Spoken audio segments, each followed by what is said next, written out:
Hey everyone, welcome back to my channel. I hope you're having a wonderful Thursday. Please don't forget to like, comment, and subscribe. It will really help my channel out. And also don't forget to follow me on my social medias. It's always down in the description box.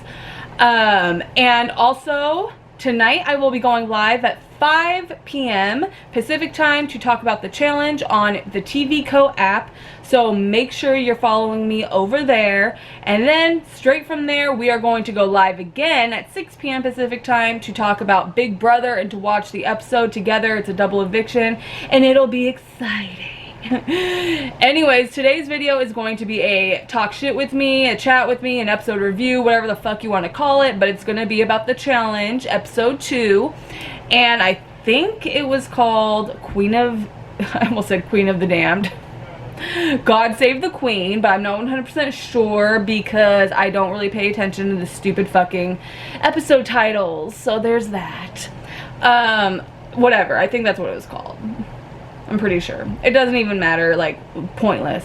Moving on, if you guys have been watching me for a long time, then you already know I'm not one of those people that take notes, so I'm not going to be doing a scene-by-scene episode recap. That's just not my style. I don't want to get carpal tunnel, and taking notes is just, nah. So I don't do that shit. So I really am just going to talk about what caught my attention and what I enjoyed about the episode.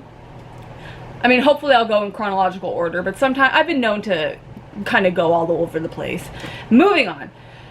So first things first that caught my attention, and I think it's the first thing that happened in the episode, was Jordan decided to call a Team USA team meeting. And the point of this meeting was to call Wes out for doing things that Wes has done in every season, and that is sort of be sneaky, sort of be a snake, but make sure all of his grounds are covered and have alliances everywhere. This is what Wes has always done.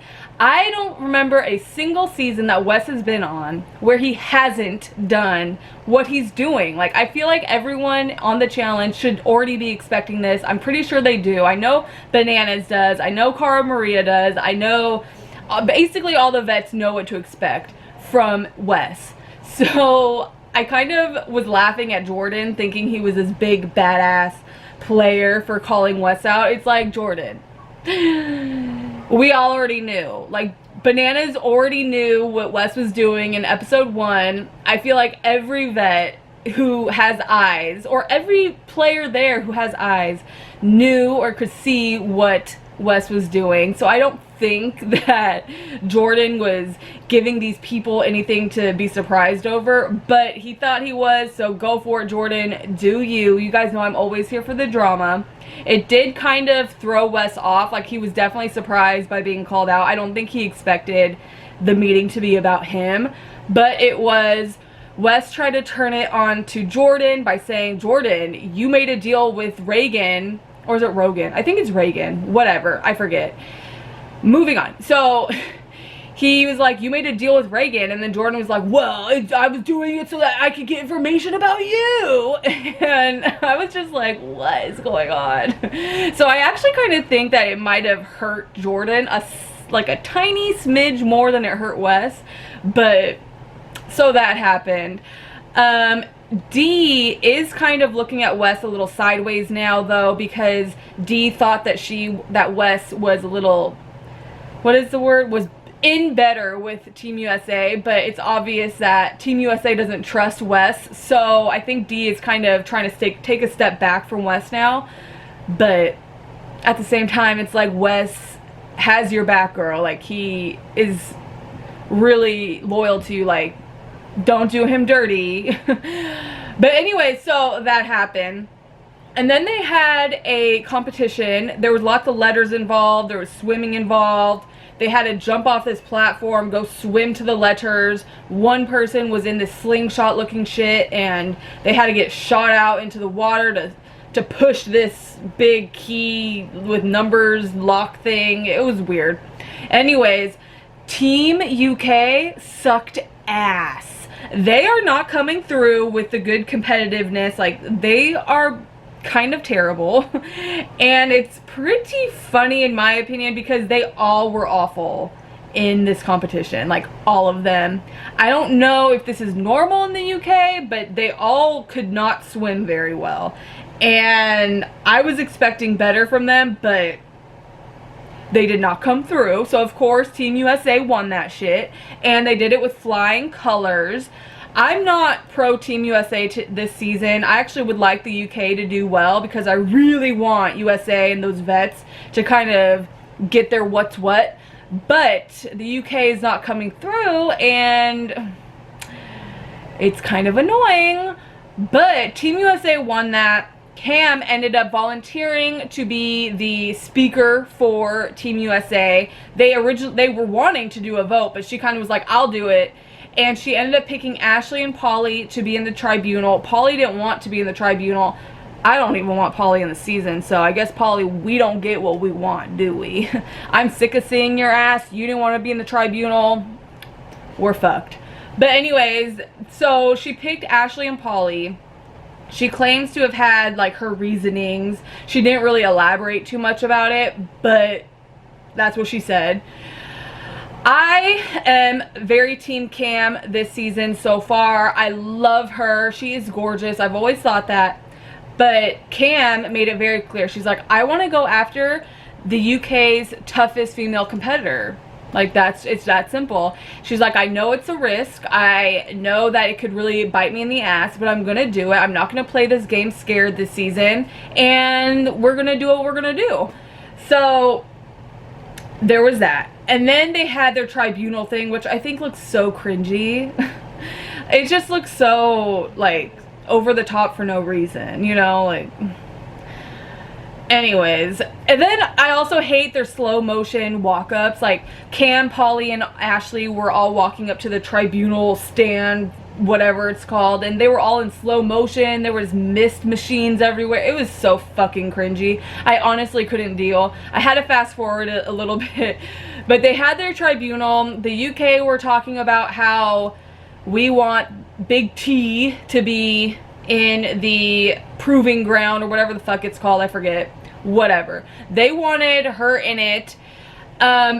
Rewind a little bit. Earlier in that day, Georgia had gone up to Big T, Georgia and Kyle, and they were like, Big T, we're going to nominate you because, like, you're a rookie and we want to nominate you. I'm never doing that again. Anyways, they told her, and she was like, but there's more rookies. Like, why are you using me being a rookie as an excuse for wanting me up into the proving grounds, or whatever it's called? I don't remember. And when there's Esther, there's, I think her name's Jenna?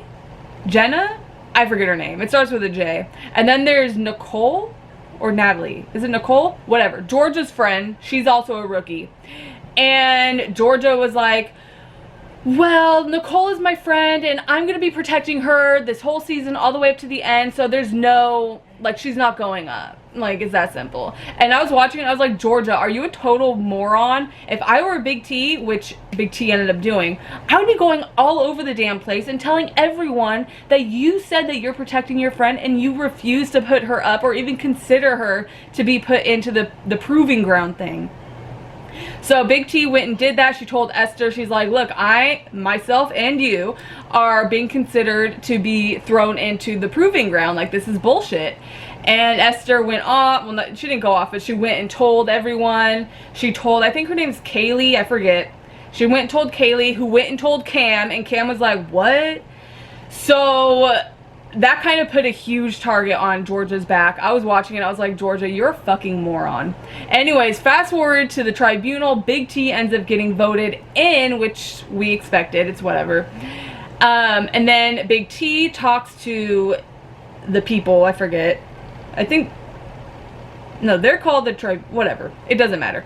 She starts talking to Cam, Ashley, and Polly, and she was telling them, she's like, look, I can be any of the girls, but this big bitch, Jenny or Jenna, whatever her name is, I'm gonna have to remember their damn names. I forget.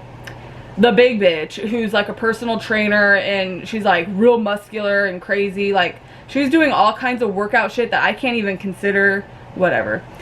And they were like, okay, we'll consider it. And then when she left, they're like, we're not considering that. Like, that's fucking bullshit. So they ended up putting Georgia into the proving grounds, which was great. I'm here for it. It came down to Georgia and the big bitch, and they picked Georgia, which I love. Like, I love that they went hard, they went big. They're trying to get the best players for the UK out. They want all of the UK to be little shrimp who can't compete, which is great. Like, let's do it. And it's not going to be difficult because all of the UK is proving to be shit at competitions. So this isn't going to be a hard thing for them to do. So it was Big T and Georgia in the proving grounds. They had to like push this huge crate thing around, and it was filled with boulders and heavy ass shit, and they had to push it to the opponent's thing, like their wick, and ignite it, and they would firework everywhere. Georgia ended up winning, which was crazy. I actually thought that Big T would come through with this one, but they went at it for like an hour and a half, which is wild to me. I honestly can't even imagine doing that shit. And those two girls are like tiny and just real petite, and I was like, damn, like whoever wins this really worked for it, and whoever lost really gave it their all. So good for you, Big T, but you ended up getting the ass out of there, which sucks for you, but it's whatever for me because I know that Georgia is going to go after Cam, and it's going to create some drama, and I'm excited for it, so it should be good. Yay! Josh was irritating the shit out of me, but his face alone bothers me, like, oh my god. But he was excited because Georgia and him kind of are starting a little fling, and I'm just irritated with Josh. Like, he's so fucking annoying. In the next episode, it looks like he is going to get into a fight with Reagan, which isn't shocking. What I'm a little confused about is Dee and Reagan's relationship. Like, I don't understand what Dee sees in him. I don't find him attractive, not even slightly, not even a little, not even kind of. I don't see the appeal. So for Dee to be like head over heels over him is confusing to me. He must have a huge dick or something, because I just don't get it. And I also don't think that it's for the intellectual conversation. Like, I don't see that happening between them either. So that's a little confusing. But in the next episode, Reagan and Josh get into a fight. Josh has a really good talent for getting in fights with people who can beat his ass. So I'm looking forward to it. I hope Reagan hits him in the face, because that's what he deserves. He's all talk and annoying. I'm also waiting for Paulie to get his ass beat too, but I don't think that'll ever happen. So irritating. And then in the next episode, there's supposed to be someone who cheated or some shit, so that's going to be interesting. Let me know what you guys thought about the episode in my comment section. Don't forget to subscribe, and I love you all so much. I'll see you tonight at 5 p.m. on the TVCO app. Bye!